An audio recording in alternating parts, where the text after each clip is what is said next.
ये कहानी है एक व्यक्ति की। उसका धर्म था न्याय और समानता का। इस कहानी में उसने सिखाया कि धन का सच्चा मतलब सेवा और समृद्धि को बांटना है। उसने अपने जीवन को एक उदाहरण बनाया और हर किसी के दिल में एक अच्छाई का बीज बो दिया। जहां डर और अंधकार का साया है, वहां अपनी मौजूदगी से आशा की किरण लाता है। वह एक छायावादी रूप से चलता है, लेकिन उसके कार्य शब्दों से भी अधिक बोलते हैं। अंधेरे कोनों में एक रहस्यमय गैंगस्टर उभरता है, जिसका नाम सुनते ही लोगों के दिलों में खौफ और आदर एक साथ उभरता है। उसकी आंखों में दबी हुई एक नरमी छुपी होती है, जो उसकी कठोर उपस्थिति से भिन्न होती है। वह गैंगस्टर है, पर उसकी दुनिया का नियम अलग है। उसका सिर्फ और सिर्फ एक मकसद है, गरीबों की मदद करना। उसकी कहानी में वीरता और साहस के सभी रंग समाहित थे। उसने न केवल दुश्मनों को मात दी, बल्कि अपने लोगों के दिलों में भी जगह बनाई थी।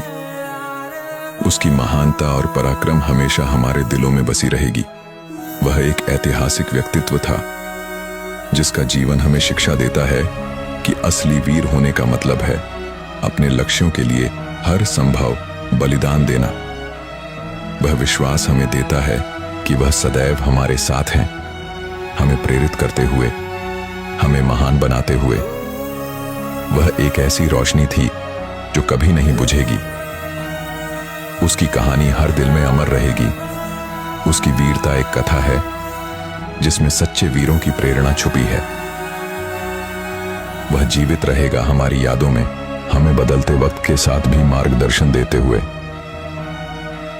उसका संघर्ष और उसकी साहसिकता एक ऐतिहासिक पृष्ठ बनाएंगे, जो हमें याद दिलाएगा कि जीने का असली मतलब है अपनी पहचान बनाना और सच्चाई की ओर अग्रसर होना।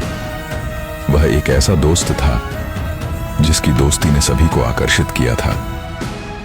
उसकी मदद की कहानी अब भी जुबानों पर बसी है, जैसे कि एक अनमोल किताब की कहानी जो कभी समाप्त नहीं होगी। वह एक ऐसा शख्स था जिसका नाम सिर्फ और सिर्फ खौफ और आदर से जुड़ा होता था। उसके सिर पर ताज नहीं, बल्कि शहर की सबसे गहरी राजधानी की व्यापार और शक्ति का हाकिम बना होता था। उसकी आंखों में शांति और न्याय की एक अनदेखी ताकत होती थी। उसका वजूद शहर के हर कोने में बसा था। उसकी ताकत और व्यवस्था के संघर्ष के बिना किसी भी फैसले का प्रवाह नहीं हो सकता था। उसका नाम था गजानन तौर।